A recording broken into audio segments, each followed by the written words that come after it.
국어사전을 보면 부적에 대해서 다음과 같이 정의를 내려주는데요. 바로 부적은 재앙을 막고 악귀를 쫓기 위해 쓰는 붉은 글씨나 무늬가 그려진 종이로서 불교나 도교 또는 민간신앙 따위에서 악귀와 잡신을 쫓고 재앙을 물리치기 위하여 붉은색으로 글자나 모양을 그려 몸에 지니거나 집에 붙인다라고 되어 있어요. 이 국어사전에 따르면요, 부적을 받았어요. 몸에 지니지 않으면 아무 효험이 없는 거야. 집에 붙여놓지 않으면 아무 효험이 없는 거예요. 몸에 지니고 다니거나 집에 딱 붙여놔야 하는 거예요. 그래야지만 효험이 있대요. 그게 부적입니다. 자, 그렇다면 신자인 여러분들은 이 부적 신앙에 대해서 어떻게 생각을 하십니까? 아유, 목사님, 뭐 저에게 부적 신앙, 저는 부적 그런 거 믿지 않아요. 제가 그래도 교회를 이렇게 열심히 다니고 또 교회 직분자고 교회에서 교사로 섬기고 있고 또 다음 세대뿐만 아니라 여러 가지 활동도 하고 있고 찬양대 또 대원이고 이 모양 저 모양 이 교회에서 잘 섬기는데 저는 이 부적 같은 거 잘 믿지 않아요. 여러분 그렇게 생각하십니까? 목사님이 나를 어떻게 보는 거야? 그렇게 여기십니까? 과연 그럴까요, 여러분? 자, 오늘 본문을 보시면요, 하나님을 믿고 섬기는 이스라엘 백성들도 부적을 지녀야지만 전쟁에서 승리할 수 있다라고 여겼습니다. 이스라엘 백성들이, 하나님 믿는다라는 그분들이. 그 장면을 오늘 본문에서 고스란히 볼 수 있는데요. 자, 오늘 본문 1절 하반절을 볼까요? 오늘 본문은 이렇게 시작을 합니다. 같이 읽습니다. 시작. 이스라엘은 나가서 블레셋 사람들과 싸우려고 에베네셀 곁에 진치고 블레셋 사람들은 아벡에 진쳤더니. 이스라엘이 블레셋 사람들과 전쟁을 하게 되었습니다. 그리고 이제 진을 이렇게 딱 구축했는데 이스라엘 백성들은 에베네셀 곁에 진을 쳤어요. 반면에 블레셋 사람들은 에베네셀과 마주보고 있는 이 아벡이라는 곳에 진을 쳤습니다. 진영을 구축했어요. 바로 고대사회의 전쟁은 서로 마주보도록 진영을 갖춘 이후에 육박전, 즉 육탄전을 벌이는 전쟁이기 때문입니다. 지금과의 전쟁과는 다르죠. 지금은 공군이 먼저 들어가서 비행기로 폭격한 다음에 육군이 들어가잖아요. 대부분의 전쟁이. 근데 그 당시에는 그렇지 않아요. 육박전이에요, 육박전. 마주보고 있다가 싸우는 거예요. 그런데요, 이 블레셋은 대대로 이스라엘의 3대 대적 가운데 하나였어요. 첫 번째 대적은 바로 애굽입니다. 애굽 사람들이, 애굽 민족이 이스라엘 백성들을 얼마나 괴롭혔습니까? 두 번째 대적은요, 이스라엘의 대적은 아말렉 족속이에요. 아말렉도요, 이스라엘 백성들을 끊임없이 괴롭혀왔습니다. 세 번째는요, 이 블레셋입니다. 근데 이 블레셋은요, 지금도 이스라엘을 괴롭혀요. 이 팔레스타인이 바로 블레셋입니다. 여러분 팔레스타인 들어보셨죠? 중동 지역에 이스라엘과 항상 지금도 싸우잖아. 이 블레셋이 팔레스타인입니다. 그러니까 3대 제적 가운데 하나야. 그런데 블레셋은 본래 지중해의 크레타 섬에 살다가 가나안 남부 해안 지역에 이주해온 연맹체 성격의 해양 민족이었습니다. 해양 민족인데 이 철기를 가지고 있었어. 당시 이스라엘 백성들은요, 이 청동기 문화였습니다. 여러분 우리가 역사를 보시면요, 석기 시대가 있고 구석기 시대, 신석기 시대, 그 다음에 청동기 시대, 철기 시대로 넘어가죠. 오늘 말씀의 배경을 보면요, 이스라엘 백성들은요, 구리로 만든 칼, 구리로 만든 투구, 구리로 만든 창을 사용했습니다. 반면에 블레셋은요, 철을 가지고 있었어요. 무기가 좋았다라는 거예요. 여러분 그런데 기원전 13세기경 이주했던 인구가 갑자기 이제 많아졌습니다. 이 블레셋 인구가 늘어난 거예요. 그러다 보니까 이미 가나안 땅에 거주하게 된 이스라엘과 충돌이 불가피하게 된 것이죠. 여러분 이런 내용이 사사기에 나와 있습니다. 사사기를 보게 되면 가나안 남부에 살던 이스라엘 백성들은 블레셋을 두려워하게 되어서 한동안 그들의 지배를 받게 되었어요. 뭐 강하니까, 철을 가지고 있다 보니까, 무기가 앞서다 보니까 어떻게 할 수가 없는 거예요, 이스라엘 백성들이. 하지만 사사삼손의 등장으로 완전히 반전이 되어버리죠. 블레셋이 무너졌습니다. 사사삼손이 참 대단하죠. 힘이 장사 아닙니까 여러분? 이 사사삼손으로 인해서 블레셋의 세력이 크게 약화가 되었어요. 특별히 삼손이 또 죽을 때 많은 블레셋 사람들을 죽였죠. 건물이 무너뜨리게 함으로 말미암아. 여러분 그렇기 때문에 블레셋이 세력이 약화되었단 말이에요. 이것에 힘입어서 이제 이스라엘은 용기를 내어서 블레셋과의 전쟁을 도모하게 되었습니다. 오늘 배경이 바로 거기에요. 그런데 이스라엘은 이 전쟁에서 패하게 되었어요. 패하게 되었네. 오늘 말씀을 보게 되면요, 그 결과 4,000명 가량의 이스라엘 군인들이 죽었다라고 나와 있습니다. 4,000명. 전혀 놀라지 않으세요, 여러분들? 한 전쟁을 했는데 남자 장정의 4,000명이 죽은 거예요, 여러분.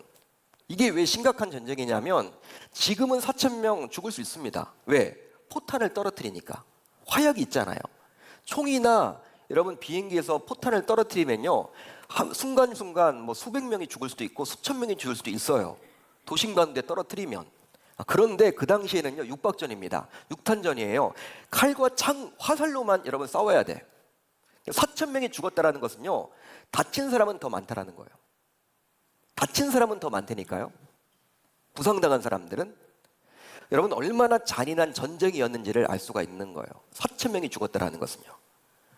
여러분 4.4 삼손 덕분에 용기를 얻어서 그 기술을 몰아 블레셋과 싸우기 위해서 이스라엘이 선제 공격을 하지 않았습니까? 자, 오늘 말씀 여러분 보세요. 오늘 말씀 1절을 보시면 이렇게 나와 있죠. 이스라엘은 나가서 블레셋 사람들과 싸우려고 라고 나와 있습니다. 누가 주도해서 여러분 전쟁이 일어난 거예요? 이스라엘이죠.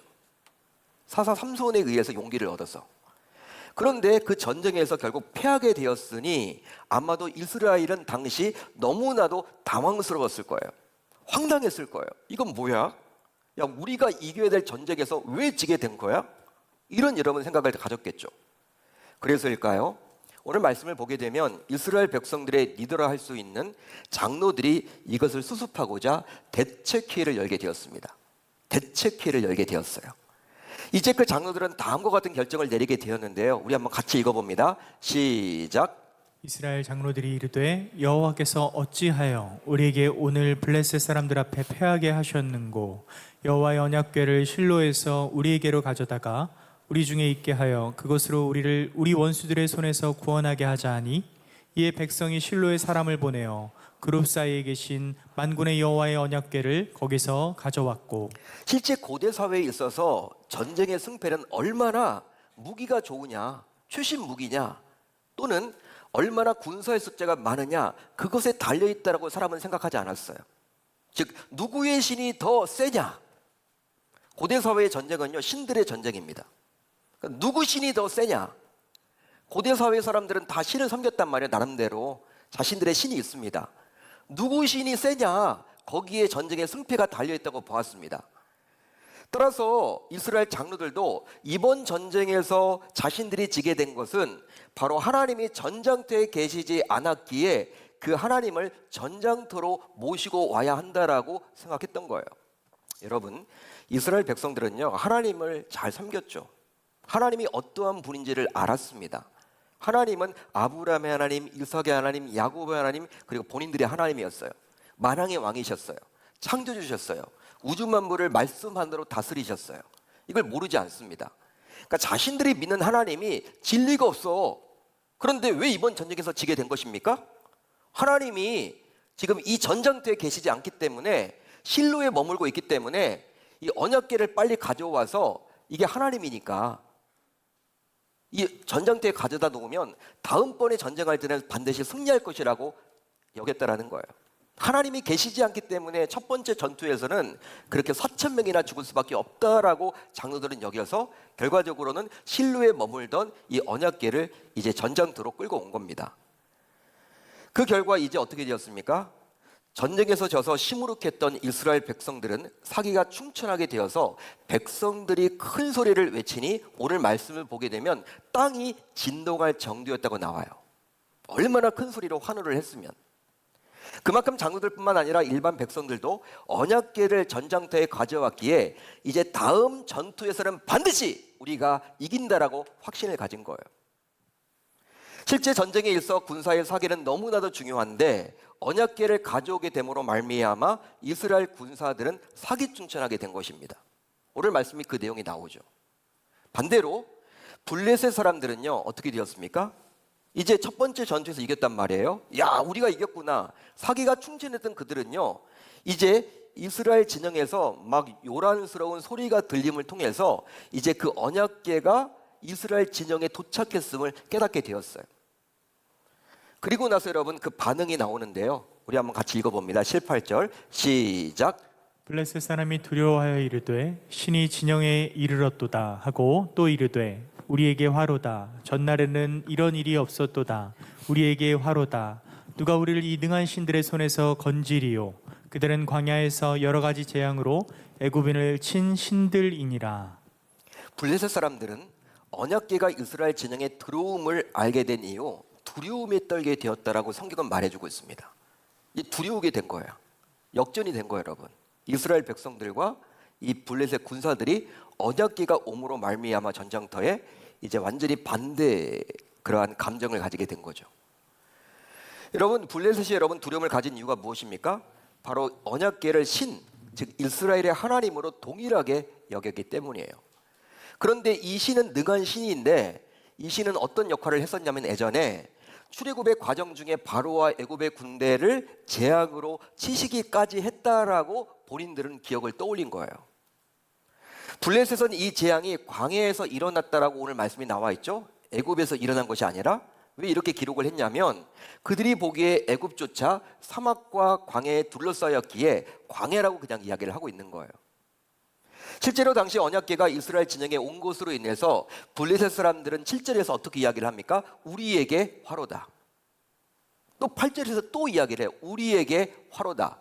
무려 2번씩이나 이야기를 함으로 당시 그들이 얼마나 두려워했는지에 대해서 알 수 있습니다. 두려워했다라는 거예요. 우리에게 화로다. 우리에게 화로다. 여기에 나와 있는 화라는 단어는 히브리어로 오이라는 단어입니다. 오이. 근데 어떤 뜻이냐? 우리가 화낸다 그런 화가 아니에요, 여러분. 어떤 화냐면 바로 흔히 신의 심판과 형벌로 임하는 재앙이에요. 신이 심판을 하는 거야. 재앙을 내리는 거야. 그러니까 인간이 여러분 감당할 수 없는 거예요. 신이 하겠다고 하면요, 인간이 어떻게 뭐 할 수가 없잖아요.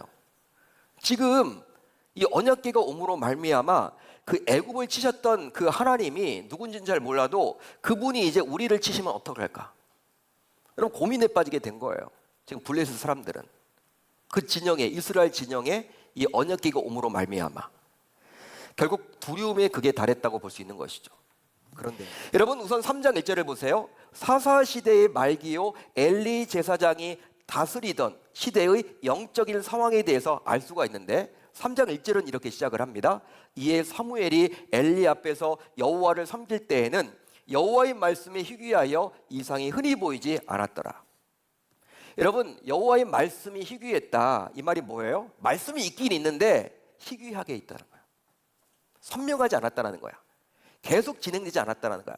어떨 때는 말씀이 계시고 말씀이 이렇게 잘 없었다는 거예요. 한마디로 귀했다라는 거예요. 한마디로 말씀이 귀한 시절이었어요. 말씀이 귀한 시대가 바로 사사시대예요. 엘리가 대제사장으로 있던 시기라고 성경은 말해주고 있죠. 그런데 그러한 가운데 하나님께서는 아직 어린 사무엘을 부르셨어요. 언제까지 부르셨습니까? 사무엘이 하나님인 줄 알아차릴 때까지 부르신 거예요.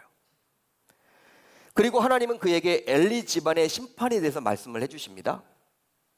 이제 시간이 흘러서 3장을 여러분 쭉 읽어보시면요, 사무엘이 자라게 되었어요. 이제 어린 아이의 티를 벗고 청소년기를 벗고 청년이 되었습니다. 하나님께서는 사무엘을 선지자로 친히 세워주셨다라고 3장에 나와 있죠. 그리기에 사무엘의 말은 하나도 땅에 떨어지지 않았습니다. 왜? 그의 말이 아니라 누구의 말이기 때문에? 하나님의 말씀이기 때문에. 그러니까 선지자의 말은요 모두 실현되는 거예요. 선지자가 여러분 내뱉었던 말은요 그게 이루어지는 거예요. 왜? 하나님의 말씀이기 때문에. 그리고 21절을 보면 하나님께서는 다시금 성소가 있던 실로에 나타나셔서 사무엘에게 말씀하심으로 자기를 나타내 주셨습니다. 자, 여러분 21절을 같이 읽어볼까요? 21절 시작. 여호와께서 실로에서 다시 나타나시되 여호와께서 실로에서 여호와의 말씀으로 사무엘에게 자기를 나타내시니라. 여러분 실로에서 다시 나타났다 이 말은 뭐예요? 그전에는 나타나지 않았는데 이제 사무엘을 하나님이 아끼시다 보니까 그를 택해서 이제 엘리 제사장 시대는 머무러졌고 이제 지나갔고 하나님의 사무엘을 불러가지고 그를 이제 선지자로 세운 다음에 그가 있는 실로 말씀하시기 시작했다라는 거예요. 말씀하심으로 자기가 하나님임을 사람들에게 나타나기 시작했다는 거예요. 실로는 대제사장인 엘리가 살던 곳으로 당시 성소가 있었습니다. 그런데 영적 암흑기였던 사사시대에는 하나님의 말씀이 희귀한 시대이다 보니 하나님께서는 아무리 성소지만 잘 나타나지 않으셨어. 아무리 성소지만 나타나지 않으셨어. 하지만 백성들과 장로들은 그 성소에 있던 언약궤를 보면서 그 언약궤가 마치 하나님이 양 취급을 했으며 그 언약궤만 붙들면 승리할 수 있다라고 여겼던 거예요.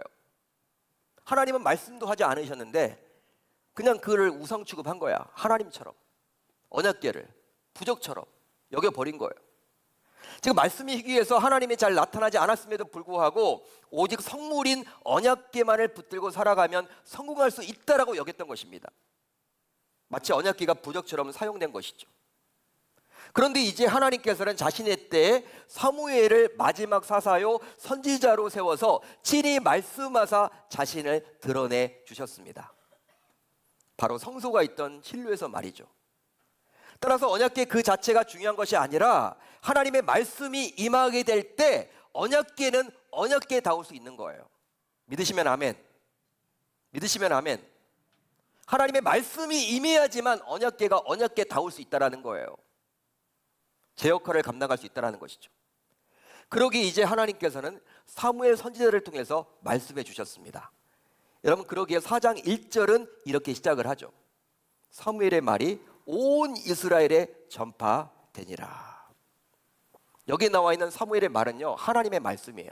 하나님이 사무엘을 도구로 온 이스라엘에게 이제 말씀하기 시작했다, 이거예요. 그런 상황 가운데 전쟁이 일어난 거예요. 하지만 백성들과 심지어 장로들조차 전쟁의 폐괴라는 큰 위기 앞에서 이전 습관을 버리지 못하고 말씀에는 전혀 관심이 없고 오직 부적처럼 언약궤만을 중시 여겼습니다. 여러분, 첫 번째 전쟁에서 4,000명이 죽었죠? 그럼 장로들이 여러분 대책회를 할 때 언약궤를 가져오자 그것보다는 어떻게 해야 됩니까?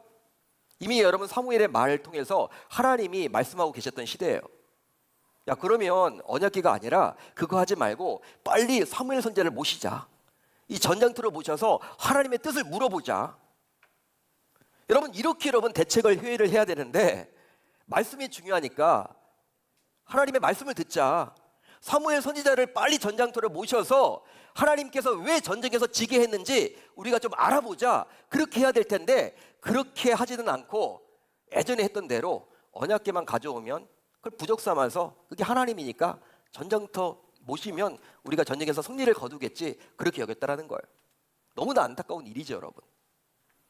따라서 이런 부적신앙을 끊어내고자 하나님께서는 언약궤를 진영으로 옮겼음에도 불구하고 부적신앙이 잘못되었음을 만천하에 알리고자 1차 전쟁 때보다도 더 크게 패하게 하셨다는 거예요. 자, 그렇다면 말씀이 없이 부적신앙을 소유한 신자의 특징은 과연 뭘까요? 우리들 가운데서도 말씀 중심의 신앙이 아니라 부적신앙을 소유한 자들의 특징이 있습니다. 이런 분들은요, 바로 어떤 위기를 만났을 때에도 하나님께 철저하게 회개하고 하나님께 뜻을 구하지 않아요. 하나님의 뜻을 구하지 않아. 말씀으로 돌아가지 못해요. 나에게 왜 이런 위기가 닥쳤지? 하나님께 철저하게 회개하지 않아요. 그냥 해왔던 방식대로 자신은 신앙생활을 잘하고 있다라고 여겨요. 희한하죠, 여러분. 여러분, 그렇다면 신자인 우리는 어떻습니까? 지금 현재 저와 여러분들은 어떨까요? 당시 이스라엘 백성들과 장로들처럼 신앙생활을 하는 우리도 말씀보다 더 중시 여기는 것이 행해라 있다면 여전히 부적신앙을 소유하고 있다라고 볼 수 있는 것입니다. 그것이 바로 봉사든 전도든 선교든 기도든 예배든 헌금이든 간에 말씀에서 벗어나게 되면 그건 모두 우리가 부적처럼 사용하고 있는 거예요. 선교 좋죠, 여러분. 전도 좋죠, 해야죠. 그렇지만 내 야심 때문에 하게 되거나 내가 위안받으려고 하거나 내가 어느 정도 도왔다 이것 때문에 하려면요, 그럼 말씀에서 어긋난 거죠. 예배도 마찬가지야. 여러분, 자기 편하려고, 자기 위안 삼으려고, 여러분 그냥 가정의 평화를 위해서 예배를 드렸다? 이건 내가 부적처럼 사용하고 있는 거예요. 예배는 그렇게 드리는 게 아니죠. 구원받은 자로서 하나님께 감사해서 자발적으로 드려지는 게 예배입니다. 헌금도 마찬가지죠. 김 집사가 이 정도 했는데 나도 이 정도 해야 되지 않을까? 이게 부적이죠, 여러분. 왜냐하면 부적을 몸에 지님으로 위안받고 안도하고 이제 잘 될 것이라는 막연한 기대를 갖는 것처럼 봉사, 전도, 선교, 기도, 예배, 헌금도 동일한 생각에서 하기 때문입니다. 실제 우리 교회는 대한예수교 장로회 합동교단이에요. 계명교회는요 합동교단입니다. 여러분들이 잘 모르실 텐데 통합교단도 있고 백석교단도 있고 고신교단도 있고 성결교도 있고 있을 거예요. 그런데 합동교단의 예배당에 들어가 보면 다른 교단에 속한 교회와 큰 차이가 있습니다. 우리는 총신신학이죠. 사당동에 가면 총신대학도 있습니다. 개혁주의 신학입니다. 바로 예배당 안에 십자가를 설치하지 않아요. 십자가 있습니까? 없습니까? 없죠. 통합측은 있어요. 백석측도 있어요. 감리교도 있어요. 다 있습니다. 근데 우리 교단만큼은 없어요. 이유가 있는데요. 바로 십자가는 신앙의 본질로서 참 중요하지만 그 설치된 십자가를 부적처럼 사용하는 신자도 있기에 십자가를 일부러 설치하지 않는다라고 저는 신학교 다닐 때 교수님에게 배웠어요. 그래서 우리 교단은 십자가를 설치하지 않아. 십자가 목걸이를 달고 다닌다고 그게 보호를 받는 걸까? 그 얘기 하시더라고요. 어떤 분들은요 십자가 이런 목걸이를 이렇게 달고 다니면서 하나님이 나를 지켜줄 거야. 부적이죠, 부적. 십자가 부적. 십자가 부적을 달고 다니는 거라니까. 여러분 부적 그렇게 소유하는 거랑 십자가 목걸이 달고 다니면서 하나님이 날 지켜줄 거야. 그거 똑같은 거예요, 여러분. 그런데 교회당에 여러분 이렇게 십자가를 걸어놓으면요, 그걸 가지고 이렇게 은혜가 임하기도 하지만 자칫 잘못하면 다른 데 가서는 기도가 잘 안 된다라는 거예요. 꼭 교회에 나와야지만 기도가 된다. 이상하게 여러분 되는 거예요. 변질되게 여러분 되는 거예요. 신앙이. 한마디로 오직 말씀 안에서만 십자가를 바라봐야 하는데 단순히 설치된 나무 십자가에만 집중해서 그것을 바로 신앙의 대상인 예수님이라고 여기는 신자도 생기기 때문에 우리 교단은 십자가가 없는 거예요. 이제 말씀을 정리하겠습니다. 하나님은 지금도 여전히 우리에게 말씀해 주십니다. 바로 우리에게 성경 66권을 통해서 말씀해 주시죠. 성경 66권을 통해서 말씀해 주세요. 여기 여러분들 더해서면 안 돼. 이걸 여러분 뺏어도 안 돼. 따라서 우리의 신앙의 규제는 오직 말씀입니다. 그러기에 말씀 안에서 신앙생활을 하는 것이 제일 안전하다고 볼 수 있는 거예요. 여러분, 지금 우리는 5월 가정의 달을 보내고 있는데요. 우리 가족 구성원 모두 신앙생활을 하는 것도 중요하지만 더 중요한 것이 있으니 바로 온전한 신앙생활, 제대로 된 신앙생활, 바른 신앙생활을 해나가는 거예요. 믿으시면 아멘. 즉 부적신앙이 아니라 말씀 안에서 신앙생활을 해나가야만 하는 것이죠. 혹시 신자인 여러분들 가운데 말씀보다도 자신의 생각과 자신의 이념과 신앙의 연조와 심지어 교회의 전통을 우선시 여기고 있다면 우리 모두 부적신앙을 소유할 수 있는 자임을 기억하고 이제부터 그런 것들을 말씀보다 앞세우지 않겠노라고 다짐하고 결단하고 돌아갈 수 있기를 우리 주님의 이름으로 축원합니다. 축원합니다. 교회 전통 중요합니다. 그렇지만 말씀보다 우선시되면 그건 캐톨릭이 되는 거예요. 개신교회가 아닙니다. 캐톨릭 보면 여러분들 얼마나 여러분들 막 멋있습니까? 교회 전통 수백 년 내려온 거래요. 여러분 말씀보다도 여러분 교회 전통이 위에 있다? 세속화되기 쉬운 거예요. 그러니까 해왔던 것들이 있다고 하더라도 그걸 다 여러분 할 필요는 없는 거예요. 항상 우리는 말씀에 따라서 점검을 해봐야 돼. 이게 맞는 것인지 옳은 것인지 그른 것인지. 여러분 이게 말씀에 근거해서 이게 해야 된다 그러면 하면 됩니다. 그렇지만 말씀에 근거한 것이 아니라 그냥 여러분들 해왔던 거다라고 하면요, 이건 의미가 없는 거예요. 저와 여러분들 모두 말씀보다 앞서서는 안 돼요. 기도를 하시더라도 말씀 없이 기도하게 되면요, 신비주의로 흘러요. 신비주의로 흘러서 이단이 됩니다. 사이비가 됩니다. 여러분 이단 사이비들이 얼마나 기도 열심히 합니까? 근데 교회에 이단이 되는 거예요. 처음에는 같았다가 끝이 다른 거예요. 말씀에서 벗어나서는 안 돼요. 여러분 이제 우리가 성경 2000도 운동을 지금 하고 있는데 우리 교회 모든 성도님들은 말씀 중심에 말씀을 우선시 여기는 말씀에 자기를 굴복시키는 그러한 신자들이 다 되셔서 항상 하나님 앞에 영광 올려드리는 귀한 믿음의 멋진 종들이 다 되실 수 있기를 우리 주님의 이름으로 축원합니다. 축원합니다.